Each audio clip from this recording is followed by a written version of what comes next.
This Chevy, ride this Chevy.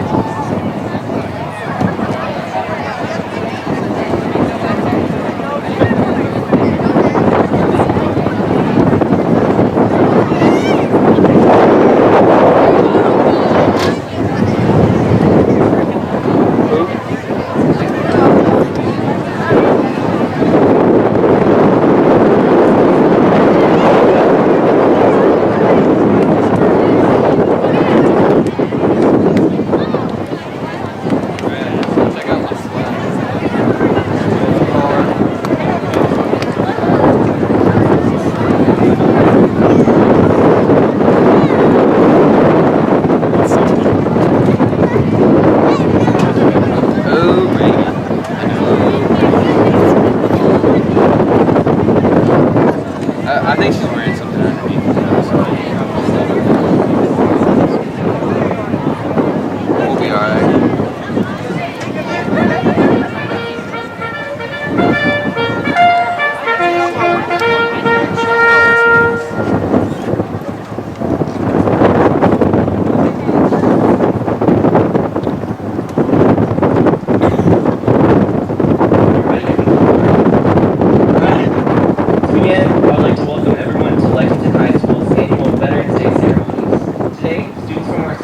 Gathered alongside members of our community to honor the men and women who have served in the various branches of the United States military and who have dedicated their lives to protecting the rights and way of life that we've become accustomed to. Today is November 9th, and Veterans Day is November 11th. But what is the importance of this date? The 11th hour of the 11th day of the 11th month. That was the moment in which World War I largely came to an end in 1918. One of the most tragically senseless and destructive periods in all history came to a close in Western Europe with the armistice, or the end of hostilities between Germany and the Allied nations. 20 million people had died in the fighting for 4 years since August 1914. Died in June 1919. The date November 11th became a national holiday of remembrance in many of the victorious nations. A day to commemorate the loss of so many lives in the war. In the United States, President Woodrow Wilson proclaimed the first Women's Day on November 11th, 1919. A few years later, in 1926, Congress passed a resolution calling on the President to observe each November 11th as a day of remembrance. Today, Veterans Day honors the duty, sacrifice, and service of America's nearly 25 million veterans of all wars. We should remember and celebrate those men and women. But lost in that worthy goal is the forgotten meaning of this day in history, the meaning which Congress gave to Armistice Day in 1926, to perpetuate peace through goodwill and mutual understanding between nations, inviting people of the United States to observe the day with appropriate ceremonies of friendly relations with all other peoples. So, through the course of this presentation, think about what these men and women have had to go through. Think of the evil they faced. Think of the sacrifices they've been forced to make, and how it has had an impact on you, and how you will, in your daily life, continue to carry the ideals that they fought for.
He penned a song that I'm sure you are aware of. You've seen it. It's in most hymnals throughout our churches. It is called the National Anthem. It is our song as an American. We go, however, to a ball game. We stand in our church services and we sing the words of that song, and they float over our minds and our lips. And we don't even realize what we are singing. Most of us have memorized it as a child, but we've never really thought of what it means. Let me tell you a story. Francis Scott Key was a lawyer in Baltimore. The colonies were engaged in vicious conflict with the mother country, Britain. Because of this conflict and the protractedness of it, they have accumulated prisoners on both sides. The American colonies had prisoners and the British had prisoners.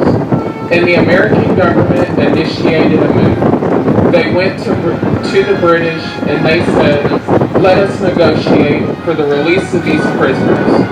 They said, we want to send a man out to discuss this with you. They were holding the American prisoners in boats about 1,000 yards offshore. And they said, we want to send a man by the name of Francis Scott Key. He will come out and negotiate to see if we can make a mutual exchange. On the appointed day, in a rowboat, he went out to this boat and he negotiated with the British officials, and they reached a conclusion that the men could be exchanged on a one-for-one basis. Francis Scott Key, jubilant with the fact that he had been successful, went down below the boats, and what he found was a cargo hold full of humanity, men. And he said, men, I've got news for you tonight. You're free. He said, tonight I have negotiated successfully your return to the colonies. He said, you will be taken out of this boat, out of this filth, and out of your chains. As he went back on board to arrange for the passage to the shore, the admiral came and he said, we have a slight problem. He said, we will still honor our commitment to release these men, but it will be merely academic after tonight. It won't matter.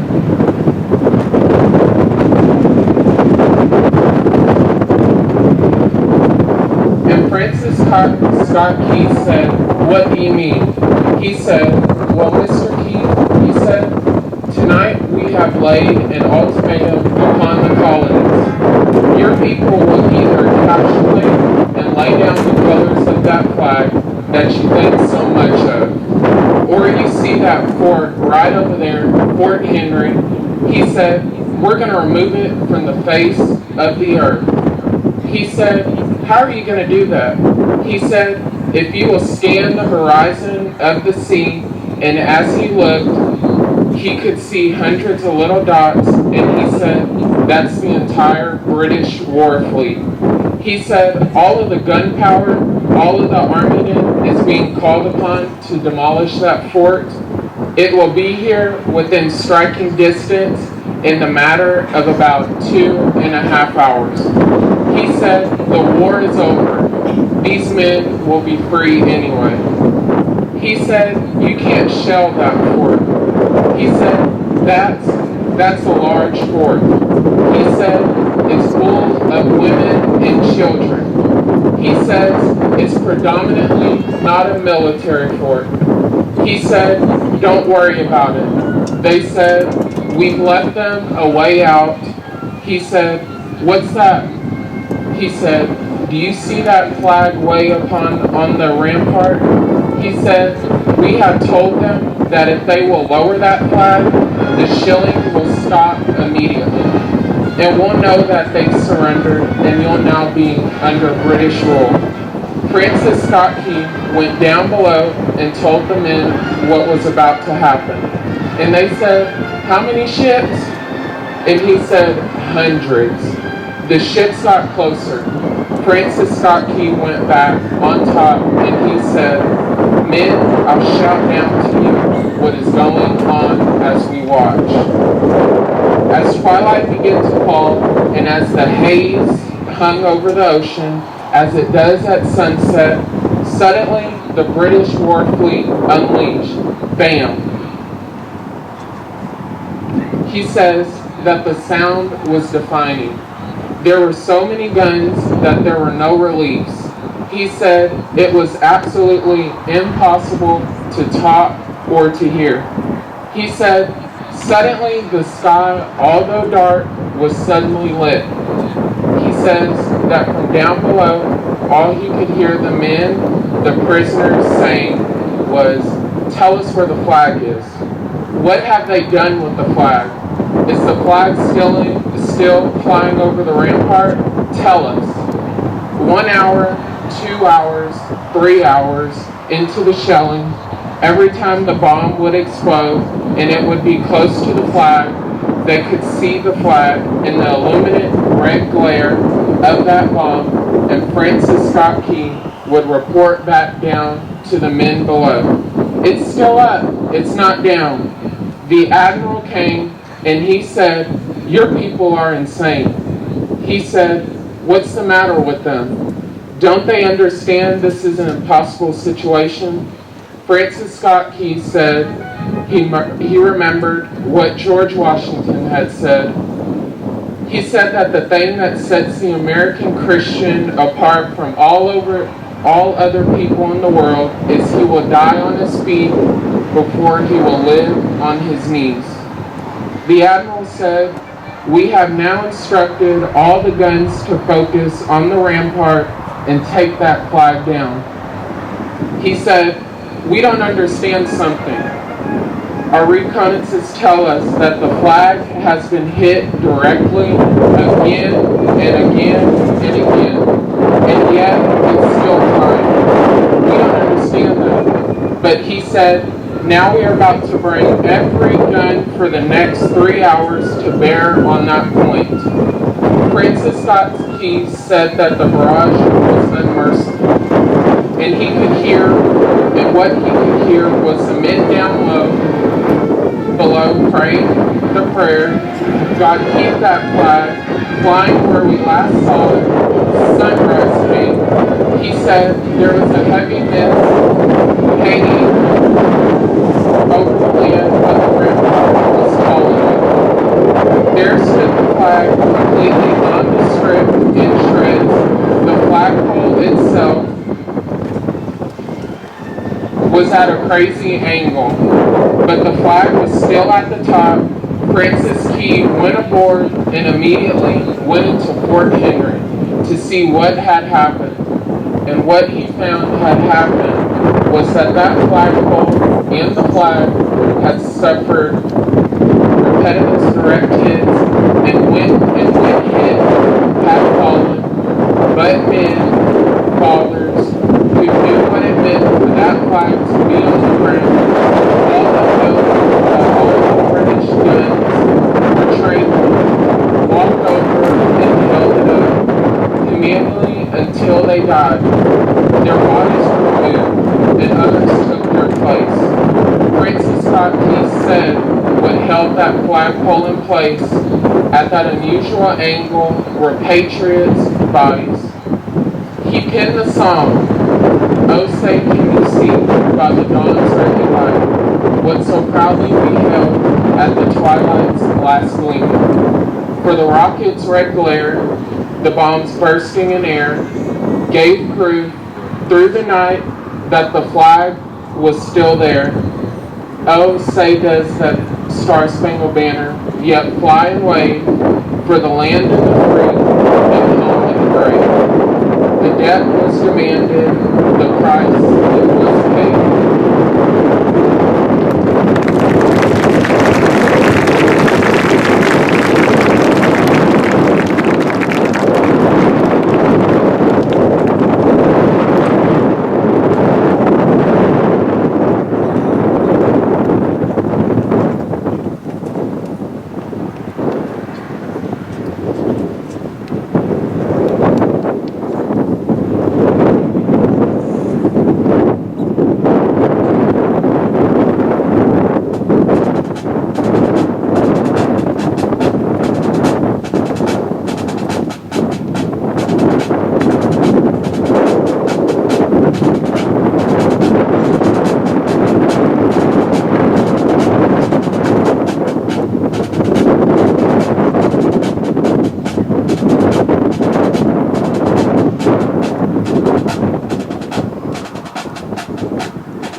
by Amanda Whitney.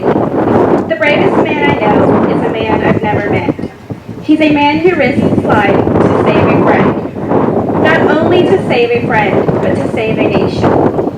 Risking his life for those he does not know. Stepping up, leaving loved ones behind, so that somewhere, someone else won't have to. He is a man who follows orders, even though he knows he might die. The bravest man I know is a man who would rather die, so one more person could go home to see his family again. The man who stares death in the face, but never blinks.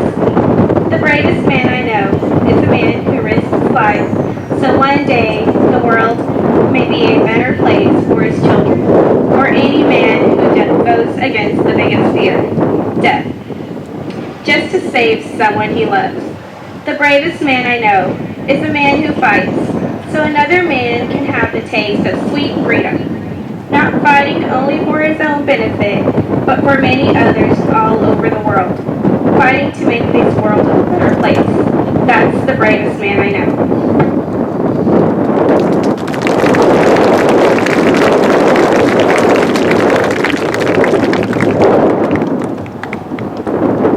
Our first speaker today is Jake Jacobs. Jake served as a sergeant in the United States Marine Corps for 6 years. He was an aviation electrician technician, and he was stationed in Tennessee, Arizona, California, and Japan. Jake met his wife, Stacy, who was also in the Corps for 6 years. Please welcome my dad, Jake Jacobs.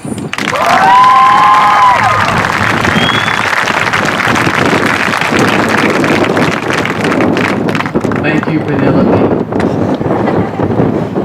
If y'all don't know, I have twin daughters, Shayna and Penelope.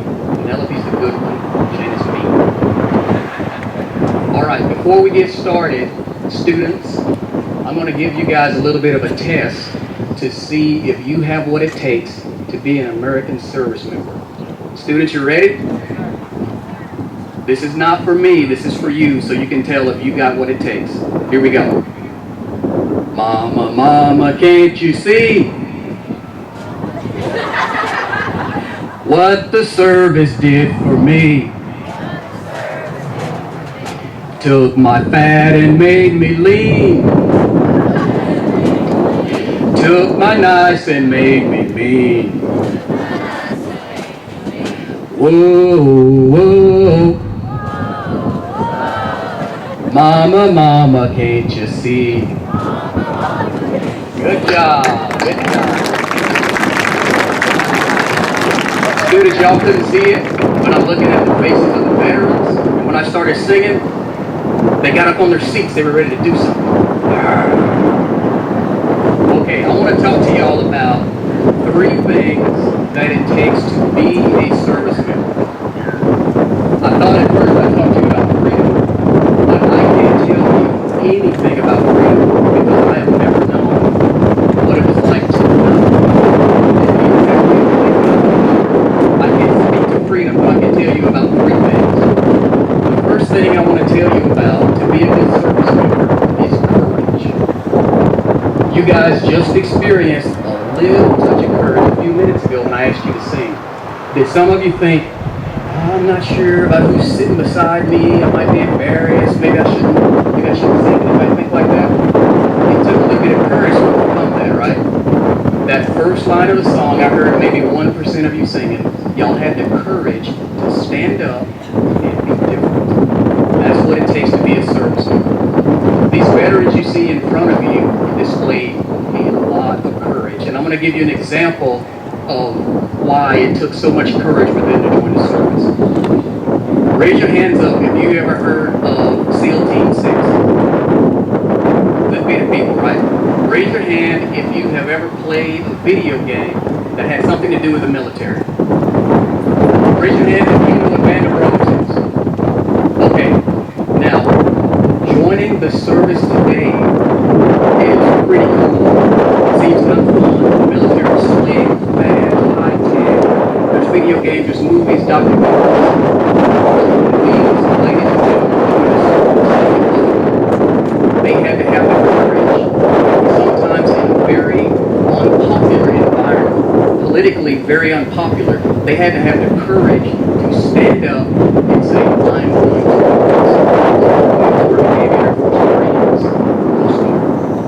Luckily, and believe me, this is a good thing that you know about CLT6 and you know about Random Brothers and you play video games because it gives the military a whole different place than what it used to have. That's a good thing.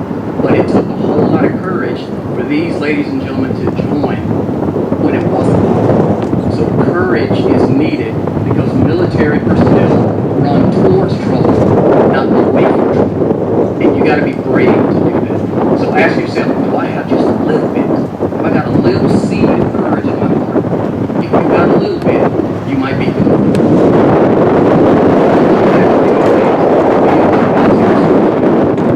It's self-discipline. You have got to display great self-control. So if you got a little bit now, you might be a good candidate. I'm going to give you an example of self-discipline in that when I was stationed in the Marines, there was a popular recruiting poster all over town. There were bumper stickers, there were t-shirts, and the poster said, join the Marines, travel the world, meet interesting people, and kill someone. Can you imagine some hot-blooded, temperamental 17-year-old seeing that t-shirt? If I join the Marines, I get to stab people in the face. Oh, that's fun. No, that's not what we want. That's not what the service is made of. We are peacekeepers. So if you think maybe joining the service will get you to go to far places and do horrible things, that's not it. Self-discipline is very, very important. People who don't have discipline lose their freedom. People who have self-discipline maintain their freedom and the freedom of others. The third thing that I want to talk to you about to be a good service member is brains. When I was stationed in Yuma, Arizona 20-something years ago, the airplanes I worked on were worth about $25 million. The tanks we worked on were about $15 million. And I specifically worked on some equipment that could see through steel walls. I was talking to specialists when I was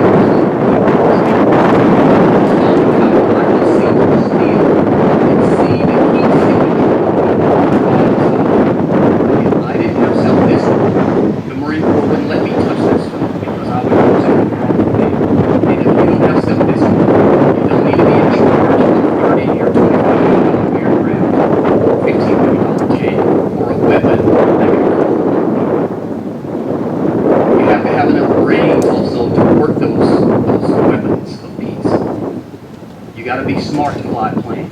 You got to be smart to run a tank, and you have to be even smarter to be in charge of a small group of people. If you're in charge of 4 people, you're responsible for their life, and you've got to have brains to do that. So, brief recap. Courage to stand up and sing, even if your buddies aren't with you. Self-discipline so that your temper doesn't cost someone else their life. And brains, because dummies don't get to fly airplanes. So ask yourself, do you have those 3 things? Even just a little. If you've got just a seed, a mustard seed of those 3 things, you might be a good service person. Next, I want to give you a little idea of what the service looks like. We have a lot of military bases around here, so we're used to seeing men and women in uniform. It's not a big deal, but the percentage of active duty servicemen and women is very small. 1% of the population of the United States is active duty service. So if we've got about 400 people out here, that would equate to 4 of you being active duty military. Let me have 4 of you guys stand up right here. This 4 protects the freedom for all 400 of us. That's a very small number, isn't it? Because we see men and women in uniform, and because of media, we think the military is huge. The truth is, the Army only has about 500,000 active duty members. The population of Austin is twice that. Every military Army soldier stationed in the world is only 500,000, whereas Austin is about 900,000. The Navy and the Air Force are about 350,000.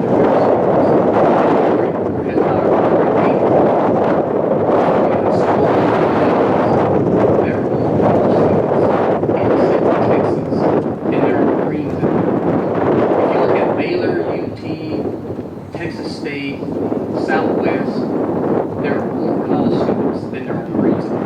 So the picture I want you to get is the four protect. Now, how can they do that? They're brave, they're self-disciplined, and they're very smart. When I was stationed in Yuma, there were 31 armed conflicts going on. There's probably more than that right now. We hear about Afghanistan, we hear about Iraq.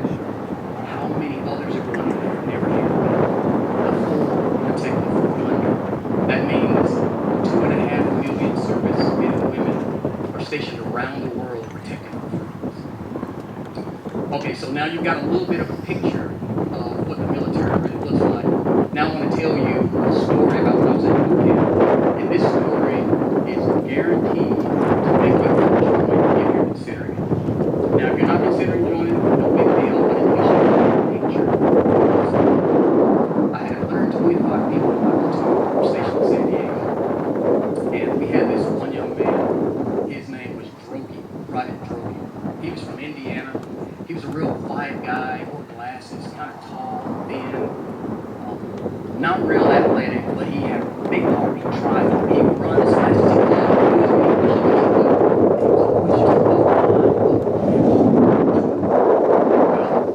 Drogi's parents knew from us in the flashback that he was strong and so they thought they would help him out.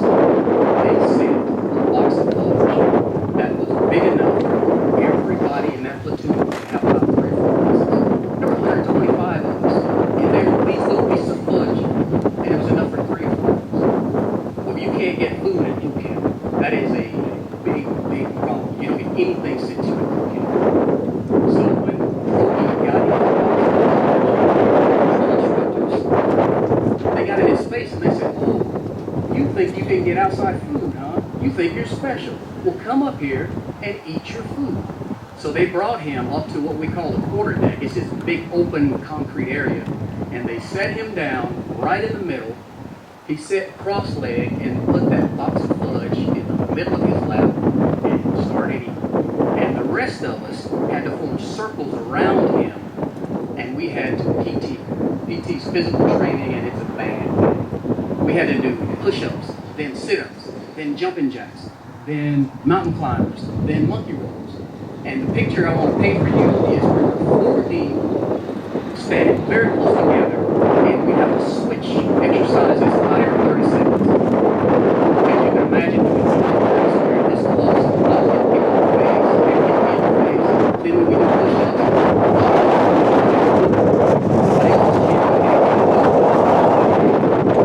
I hate it. Because I can't believe we got fudge, get me into the water, just about 5 minutes into eating the fudge, it's not good anymore. You guys like fudge? Can you imagine eating it for 5 minutes, one after the next, and the driller starts to run his face, and they're yelling at him like a bulldog, just barking. We're bending, jumping jacks off us.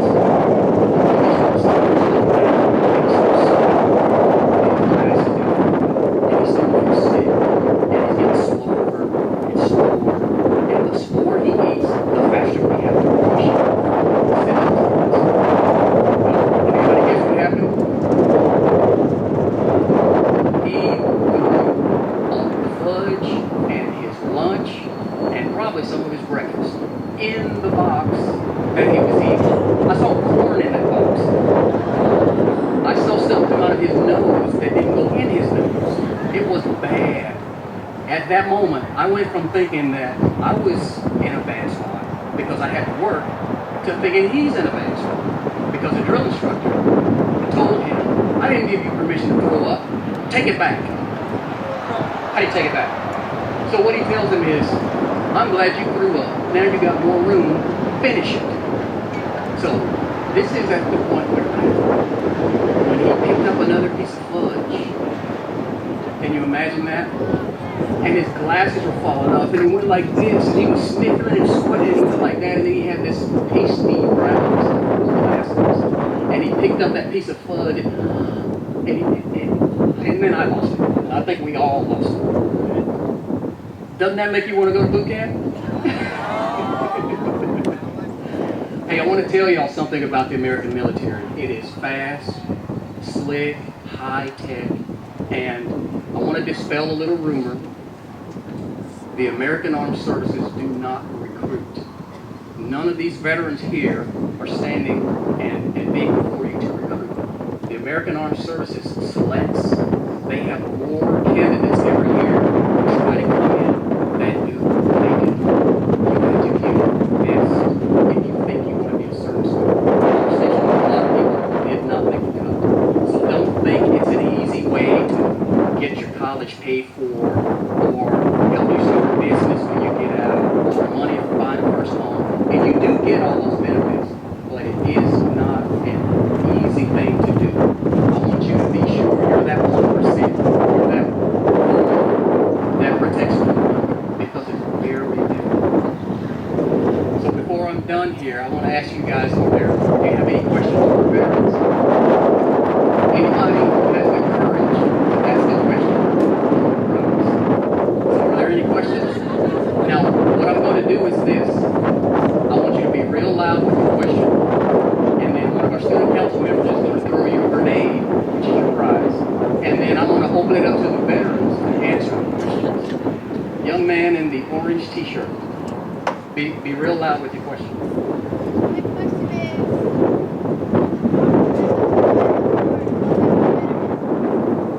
Veterans, the question is, was it difficult to fight in the war? Would anybody like to take that question?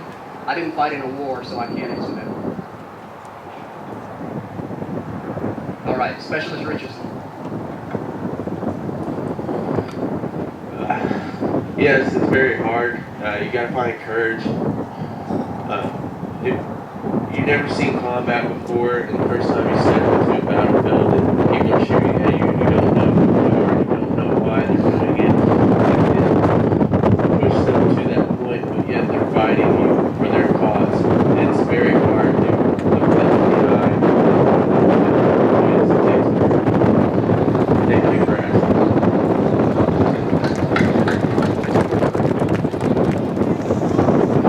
Who's next? Young lady in the gray right here.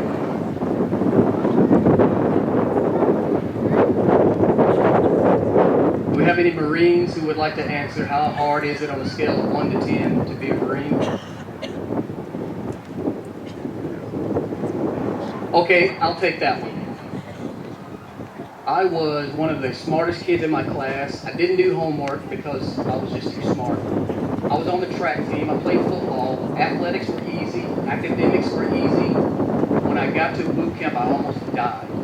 And when I say that, I'm not being figurative, I'm being literal. I almost drowned twice in boot camp because I was carrying a backpack, a rifle, boots, and a helmet, and I had to swim for 20 minutes, and I almost died. Here's one more answer for your question. You can't see this ring, but it is my boot camp graduation ring. I wear this one sometimes because it's more important to me than my college graduation ring. This ring is super special to me. That's an indication of how difficult it was to be in the Marine. Yes, young lady in the green shirt.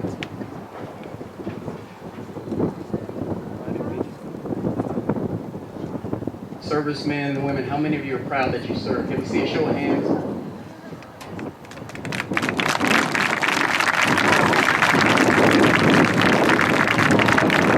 Young man in the yellow. Has any veteran been wounded?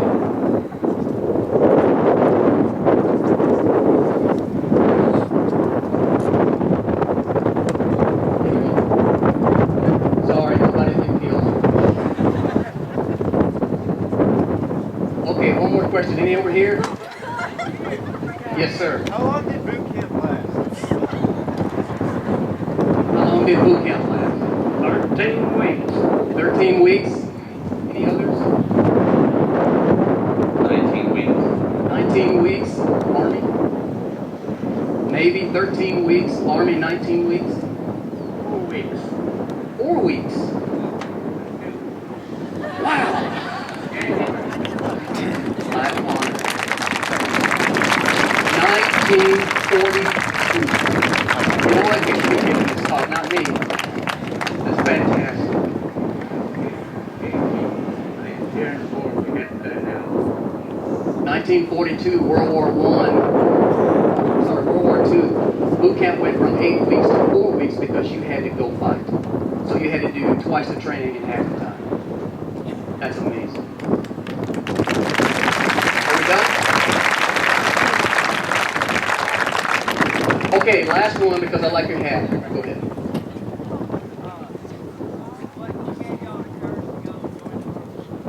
What gave us the courage to join the services? Anybody want to take that one? Chris, you want that one?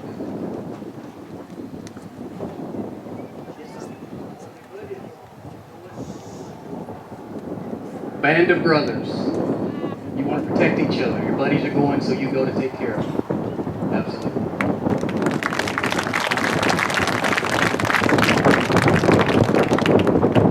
All right, that's all I've got for you guys today. If you have more questions, please come catch us afterwards. I got lots of grenades, so you can ask questions for as long as you want.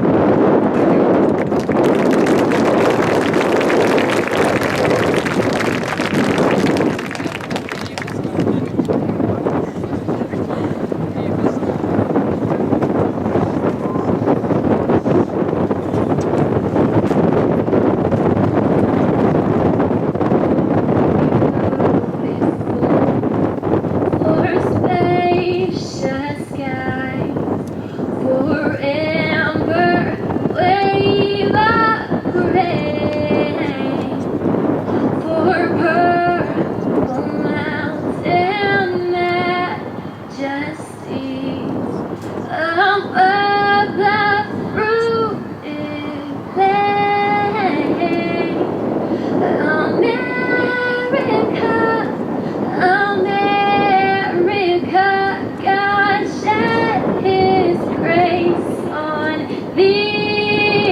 you.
thank you, son, for what you done, the sacrifice you made.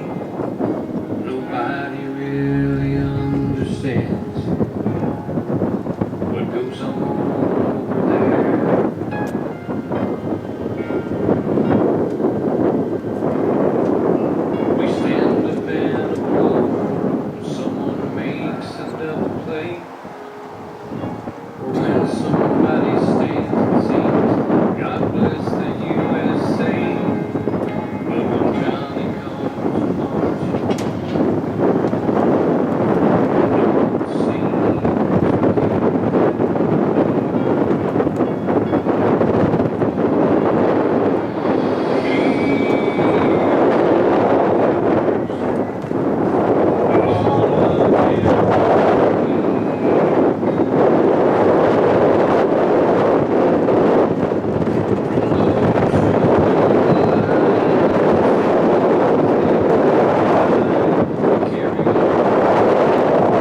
Welcome to today's ceremony and thank you for attending. I'm honored to be speaking with you today on such an important occasion. We're here today to honor our service members and remember their achievements, their courage, and their dedication, and to say thank you for their sacrifices. Thanking of heroes who joined us in this group today and those who are not here in spirit. We stand in the midst of patriots and family and friends of those who nobly serve. The service members we honor today came from all walks of life and they shared simple fundamental qualities. They possess courage, pride, determination, selflessness, dedication to duty, and integrity. All qualities needed to serve a cause larger than oneself. Many of them didn't have slaves, battled distant battlefields. Many didn't even volunteer.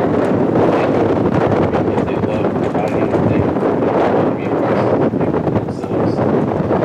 They were ordinary people who responded to extraordinary.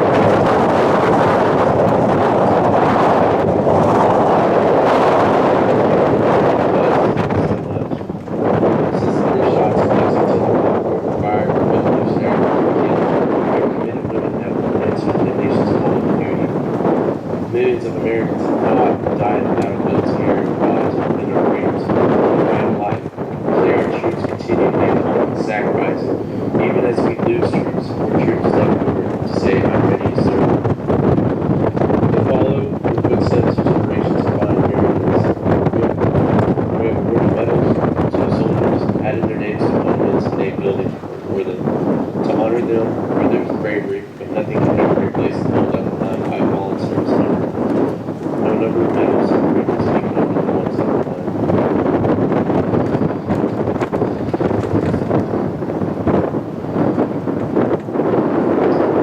Your presence here today and that of the people gathering all across America is tribute to the lost troops and to their families.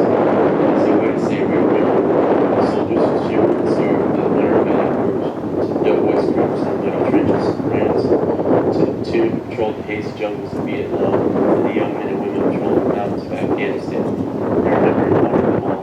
But before I leave here today, I want to share one of my stories from my first combat tour. It was late January 2009 in the cold and unforgiving mountains of Afghanistan, when I first encountered an enemy not on my terms, but on his. The east was small and fire, rocket propelled vehicles. Crouched behind the boulder, the bullets flying over my head, my second lieutenant.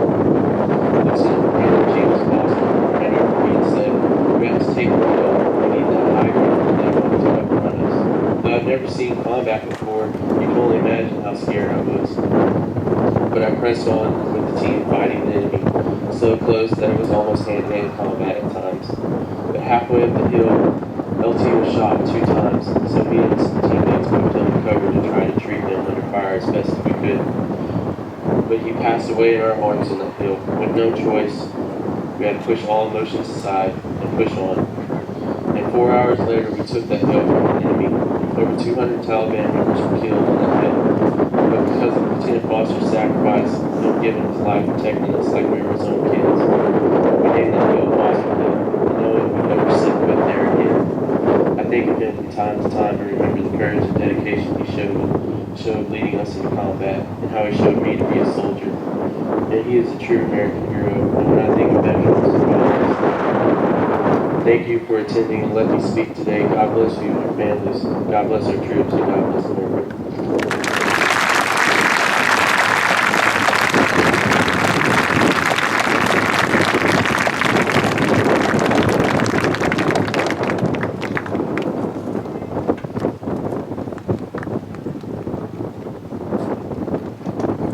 Thank you for our freedom.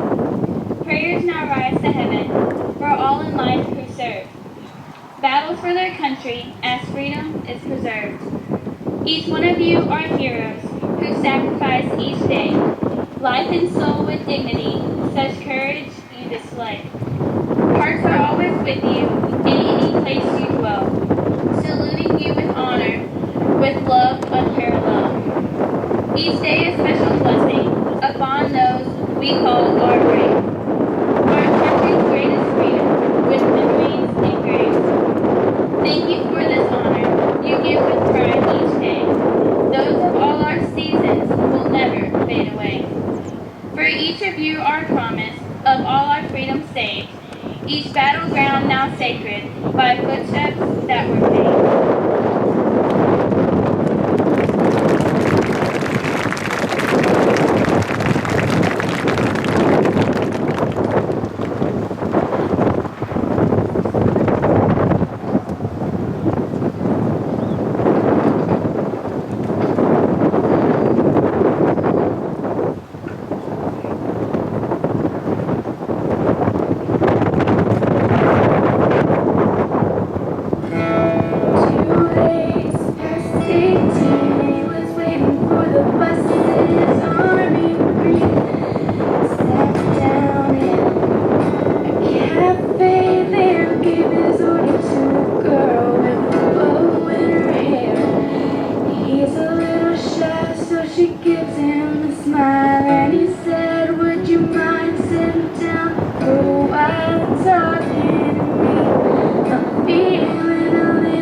piccolo player in the marching band, and one named Red, and nobody really cared.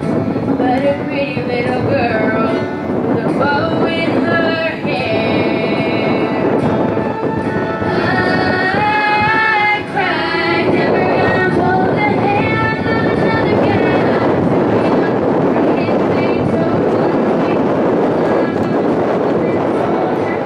our love will never end. Wait for the soldier to come back again. Never more to be alone. And the letter said, the soldier's coming. I cried, never gonna hold the hand of another guy. Wait for the love of a traveling soldier. Our love will never end. Wait for the soldier to come back again. Never more to be alone. And the letter says, the soldier's coming.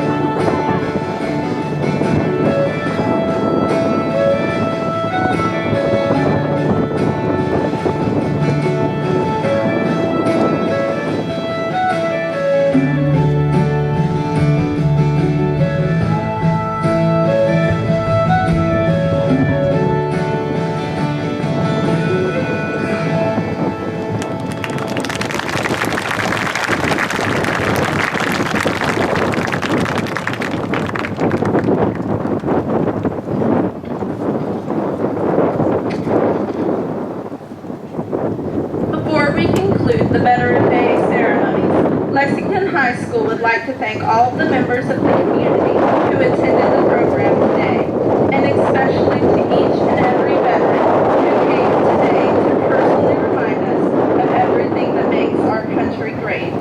Every single one of you embodies the freedom of spirit, the essence of democracy, and the idea that what we have is worth fighting for. All of this together forms the ground level of our nation, and we would like to say thank you. To show our appreciation in a tangible form, we have prepared a thank you banner that is signed by every high school and middle school student. And if you would all turn around, we will unravel it for you.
one of my favorite events of the year here in Lexington. It's always been one of my favorite days. My father, who passed away this past spring, was a World War II veteran.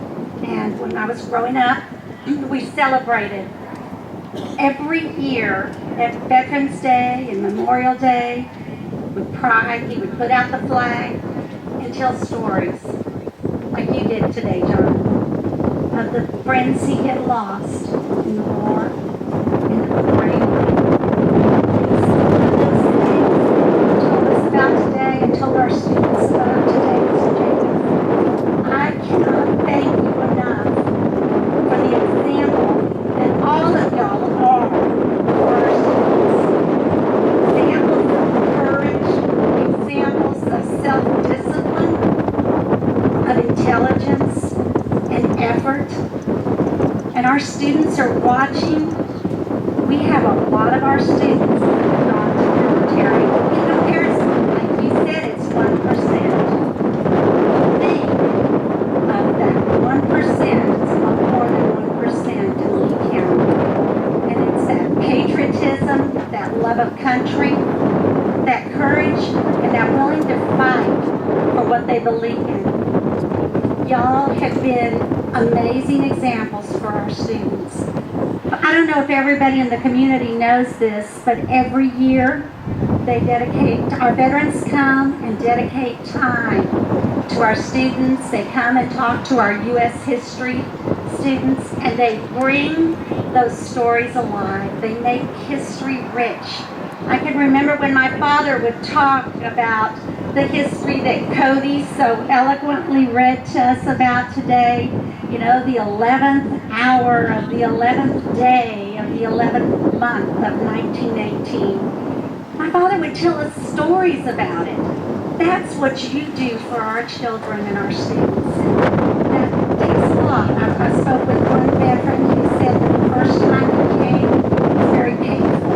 It's very painful to come and talk about some of his experiences because they were painful, just as you, Jonathan, today shared some stories. But they did it, and he did it because he knew that it was important for students to hear. So thank you. I pray that God will bless each and every one of you and your families. I know this meant some sacrifice it was for you, for your husband. 2 wars, World War II and the Korean War. And I'm sure that every one of y'all left family. I can remember my mother telling my oldest brother when he was going to enlist, she said, oh, no, you wanted to go to medical school. And he said, no, first I must serve my country while I come back. And so he did.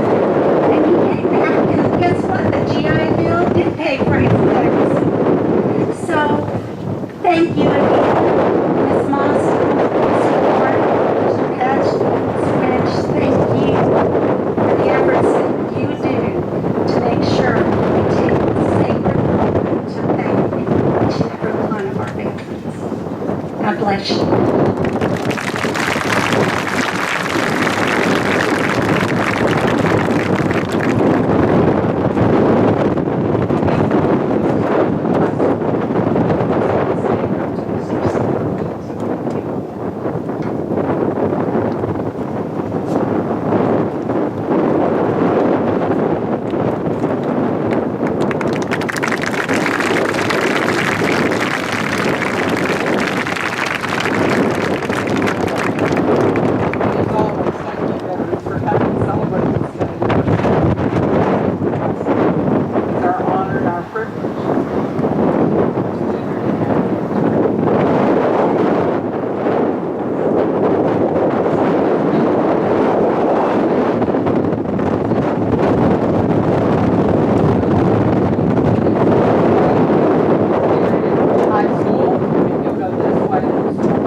put the